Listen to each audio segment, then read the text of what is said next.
for Justice brings you up to the minute news and conversation around the criminal legal system in Colorado and beyond. Welcome to Up to the Minute. Welcome to Up to the Minute on Colorado Radio for Justice. My name is Bob Eisenman. And I am Ryan Conarro. Welcome to Up to the Minute. Today our guest is Jennifer Dillon from the Colorado Criminal Justice Reform Coalition. Jennifer, welcome. Thank you so much. I'm glad to be here. Let me start with the first question. I know you've been in this work for quite a bit. We were talking earlier, and you've been with CCJRC since October of 2024. Correct. Can you tell me a little bit about what you've done before that? Yeah. For the last 4 years, I've worked in policy advocacy, especially on the communications end for advocating against mass incarceration and police violence with a couple of local organizations that I helped form. Yeah. And then, so I've been in the same spaces as CCJRC, watched them work, just always like, of course, if you've ever talked to Christy or Kyle or any of those great folks, they're just amazing. So always from afar, loving their work. And now I get to be here. It's like the joy of my life. Nice. And now you're the communications coordinator. Correct. Okay. Nice. Can you tell me a little bit about what that entails? Yeah. So I run our social media accounts. I do the newsletters. I write op-eds. I write policy briefings, things like that, help people with their talking points. And just if it's anything about communication and CCJRC, then that's what I'm doing. Okay. The subject of this Up to the Minute is harms of incarceration. Yeah. So would you like to tell me a little bit about what that means to you? Sure. I grew up, here in Colorado. I was the oldest of 4 kids to a single mom. My father had untreated mental illness. He was in and out of jail quite a bit, that sort of thing. And I've had a lot of friends come out of incarceration, and just know that when people come out, they're rarely, I would say almost never, better than when they went in, right? So that's really interesting to me, because most people we send away to incarceration, they're going to come back out. It just seems so misguided to have a system that operates that way, where people come out worse than they went in, because they're going to come back to us. And that makes our communities worse than they were before, right?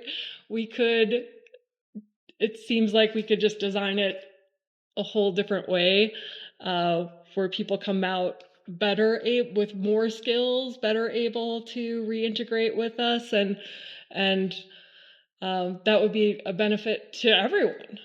I guess I don't know why it's the way it is. Well, I do. I have some theories, but that was going to be my next question. Is like, why do you think it's that way? Is it philosophy? Is it politics? Is it money? Like what? Right. I mean, I think racism plays a big part of it, but we also just have this individualistic mindset that's not community oriented. Places people in competition with each other rather than thinking about ourselves as a collective. I think that's kind of where it starts. But our prisons, our jails, are prioritize control, domination, punishment instead of rehabilitation. No matter what we say on paper that we're doing with our jails and with our prisons, that is what happens. In other countries, they prioritize human dignity. They prioritize rehabilitation, and that's what they get. Yeah, thank you. I wonder, when we look at this question, well, I'd love to sort of move into the meat of this conversation today, which is you're talking about some of what you describe as the complexities and some of the ills of the way this system works. So today, I think we're going to talk about the impacts of that system. But tell us, what happens in both your research and your work in communications at CCJRC, and also in your personal perspective and experience? What are the impacts? Sure.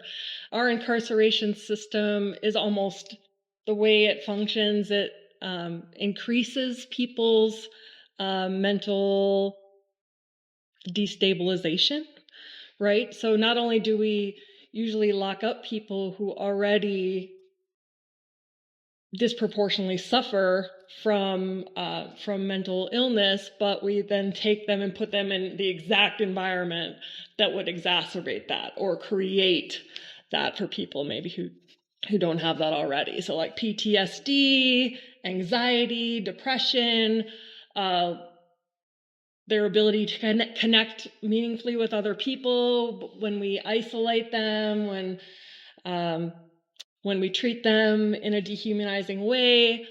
This has all kinds of personal impacts to people, and then that has reverberations throughout families, throughout our communities. So yeah. Bob, did you? I was going to jump in. So specifically the mental health aspect of things.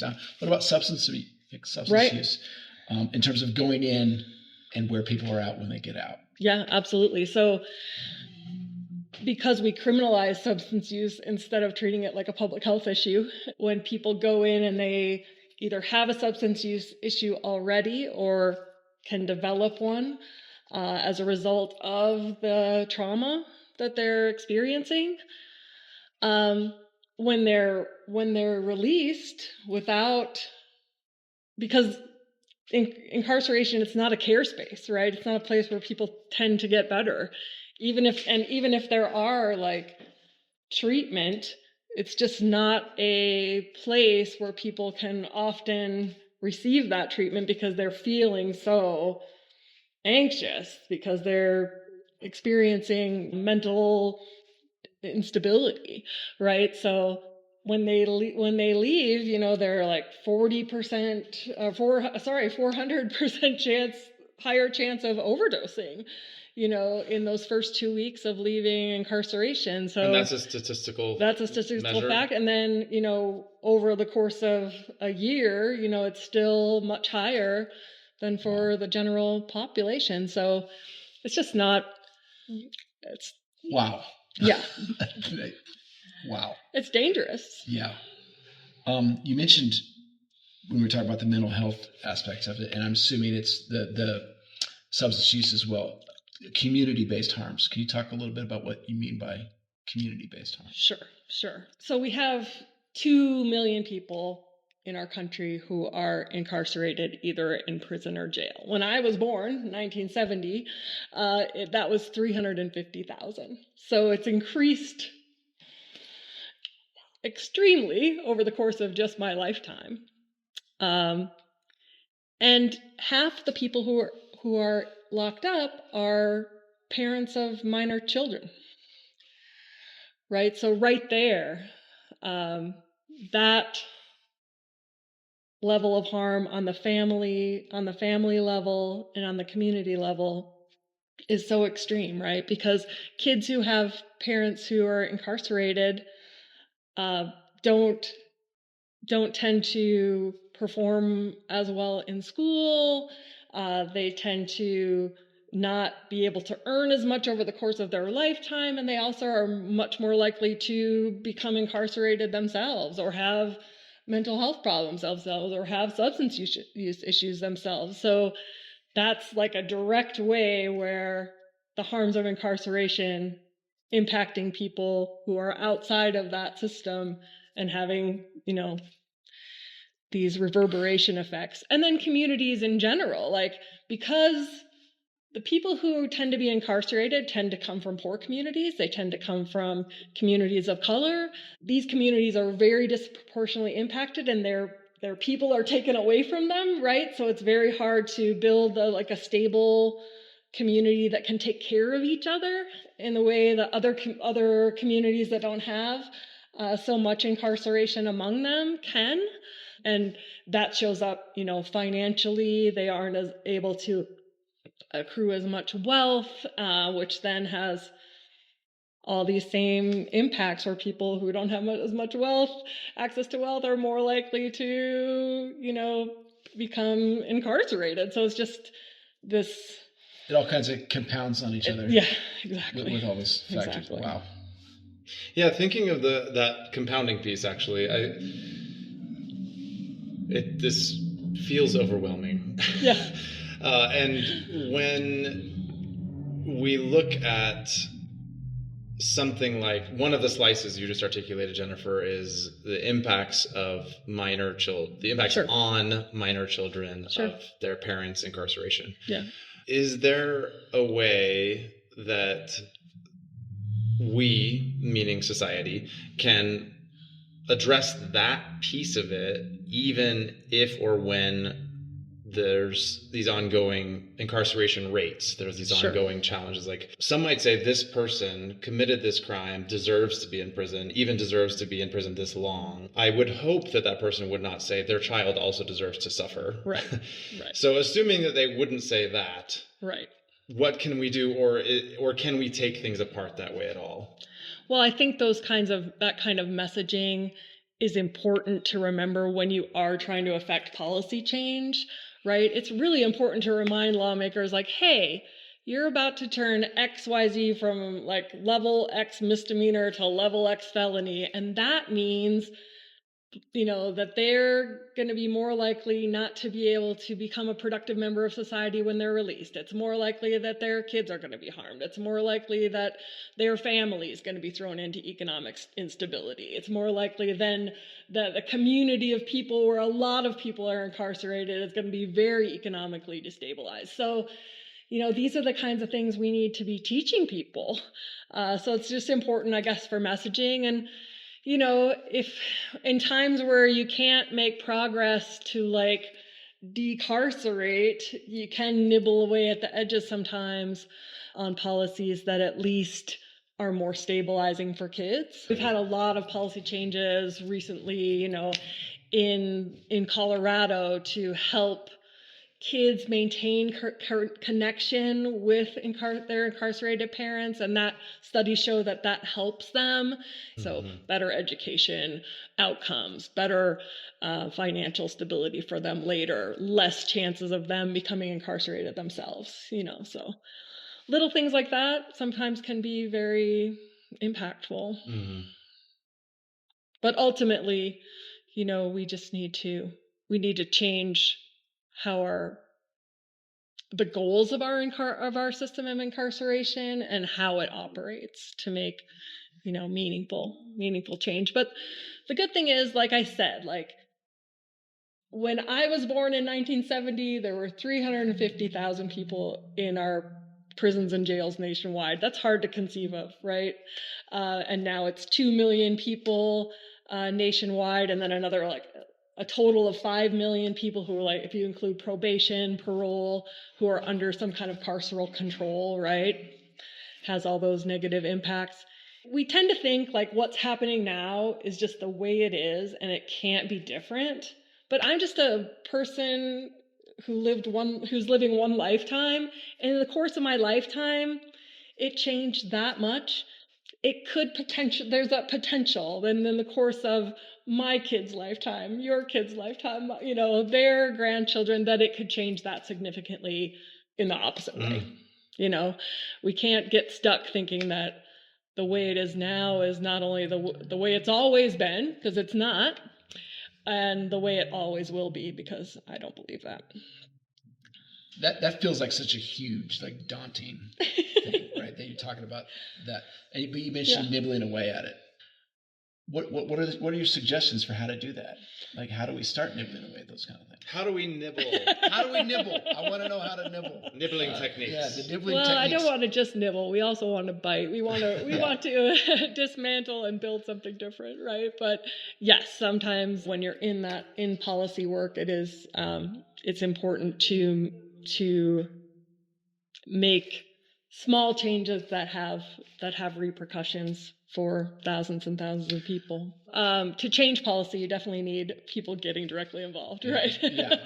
Because systems will perpetuate themselves unless you you get No, absolutely. you throw yourself in the wheel and get in there. So policy follows culture. So it's important that we use our platforms like this platform here, like my platform as a communications person for our organization, like to educate people, to change mindsets, so that those kinds of subtle cultural shifts can then lead policy in a different direction, right? Okay. So because the cultural shift has to happen. It first. does. Policy follows culture. Yeah. So so it's public education first. For sure. Change culture. And helping people plug in, right? In many cases, we do have situations where the majority of us feel it should be operating differently than it is, right? And yet it still perpetuates itself. We also have to teach people and bring people in and show them how they can take meaningful actions to make meaningful change. So I see that as, a big part of my job. Okay. I'm actually curious to invite you to share a little bit, Bob. I'd love to hear, if you're willing to share, about some of your, like, how this is landing for you with your own lived experience inside the Colorado Department of Corrections. Sure. It's funny. A lot of the stuff that you are saying obviously is resonating with me, especially the nibbling part kind of thing. Like as someone back to nibbling. Back You're to not I'm nibbling. stuck on the nibbling. No, as someone on parole myself, like there is a certain amount of fear of biting off too much or making too much of a stink because that's the way parole works. I was incarcerated for 15 and a half years. I've been out about a year at the time of this interview. And it's been hard. I have a master's degree. I'm going to have an advanced degree, and I have a lot of support. And I am very lucky compared to a lot of people. And it is still hard. Yeah.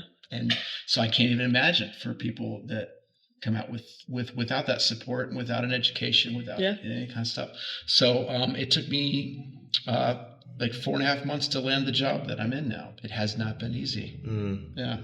And that's one of those things that goes along with parole. You don't have a job, they're probably not going to keep you on parole very long. By not keeping on parole, that means you're going back. I'm going back to prison. Yeah, they can send me back. That's how it works in Colorado. It's pretty easy to send someone back to prison.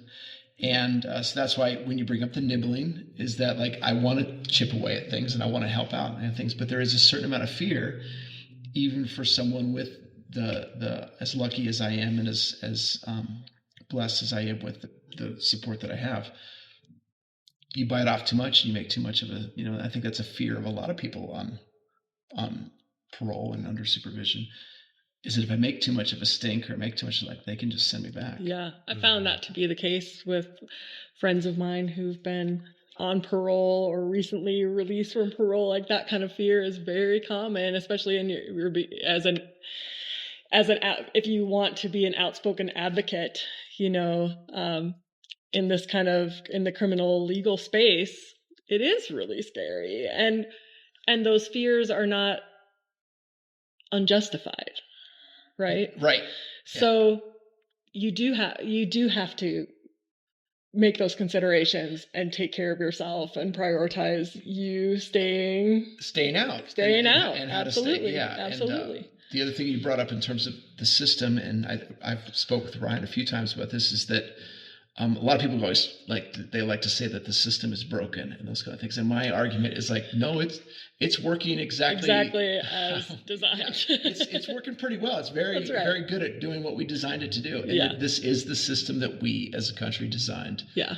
And it's working quite well. Yeah. And it's a matter of I love what you brought up about like my children and maybe their children that it could shift the other way. Yeah. Because we do get stuck in that frame of thought that like it's only going one direction, which just quite frankly scares the hell out of me. Yeah. So so I love the other way. Yeah, and that you're saying that based on your own experience. Absolutely. That fear.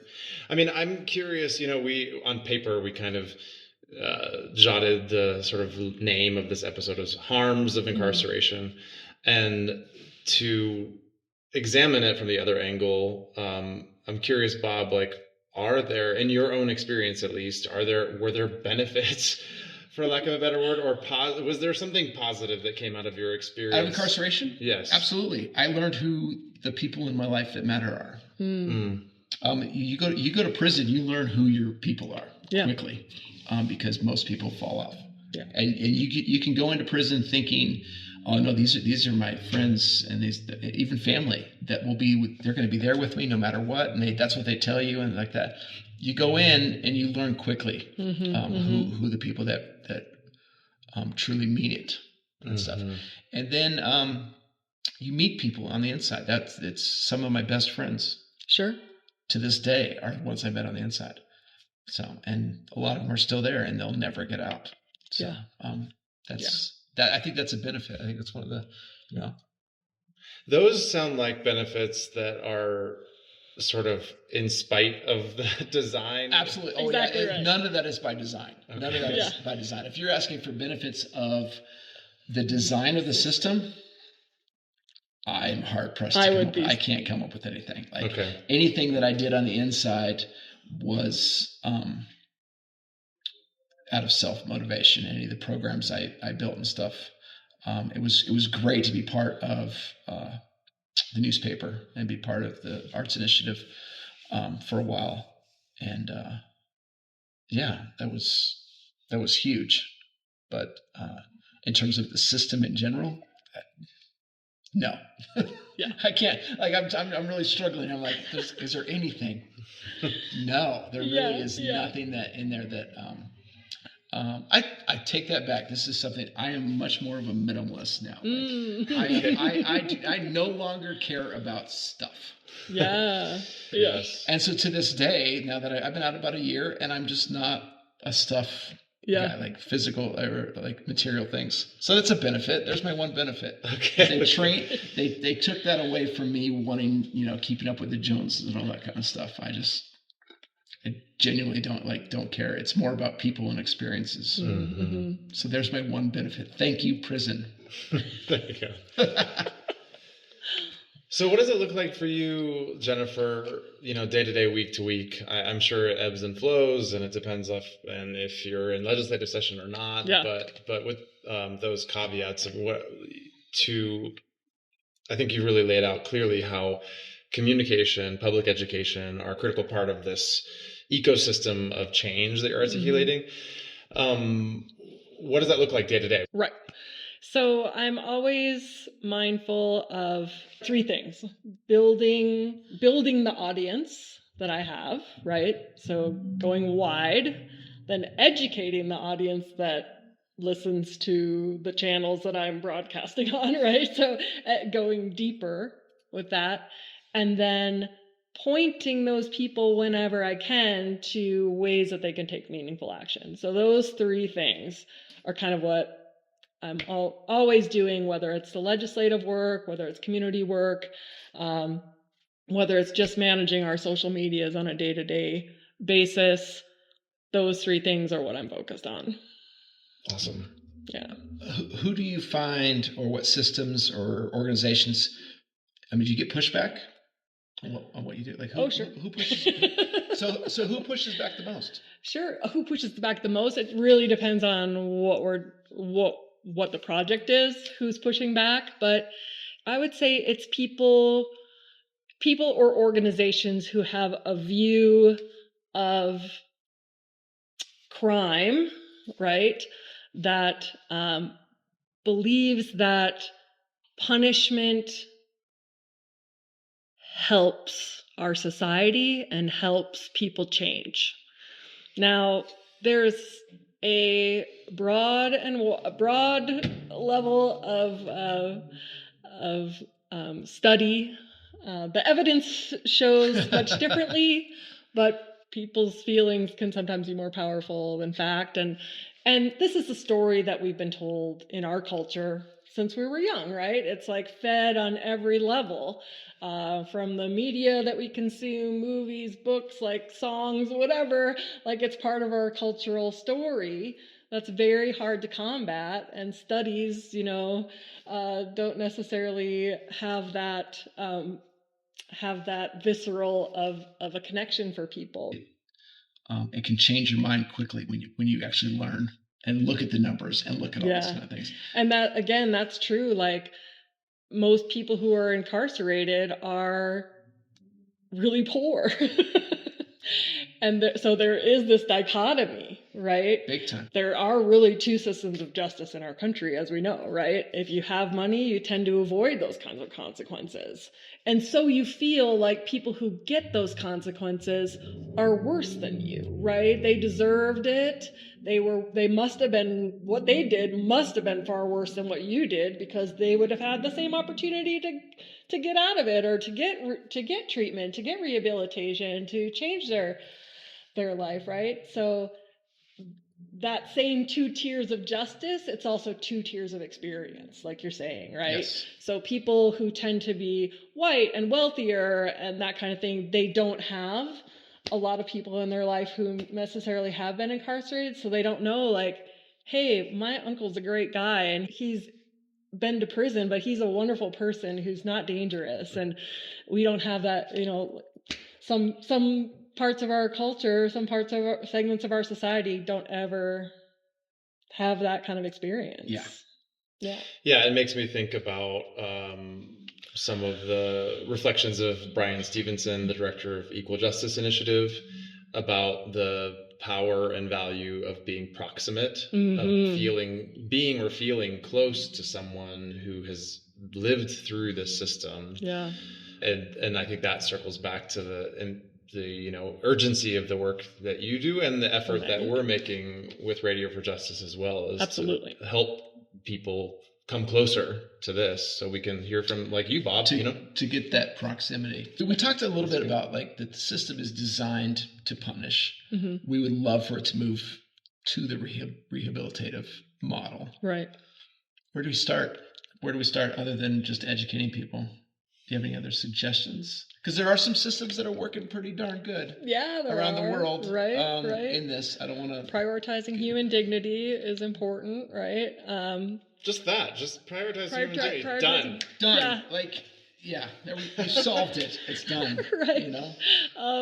Like, who are the people coming into incarceration? Like I said, they tend to be poor. They tend to be disproportionately people of color, people who have mental health needs, people who have substance use issues that they need help with. So if we think about who's coming in and how we want to see them leave and come back and be integrated into our society successfully, making us all safer, I mean,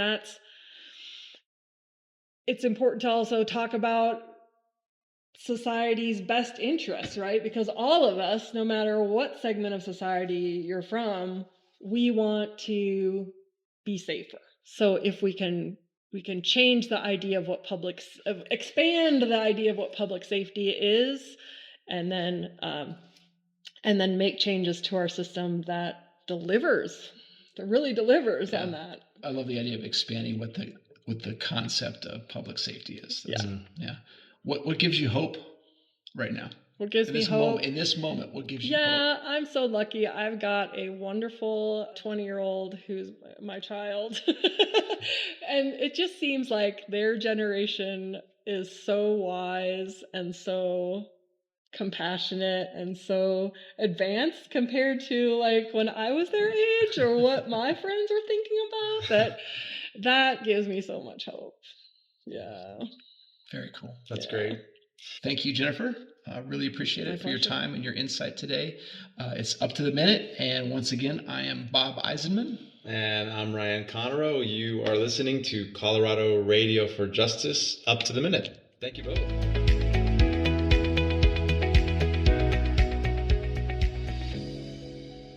Up to the Minute is a production of Colorado Radio for Justice. Tune into our 24/7 broadcast on www.radioforjustice.org.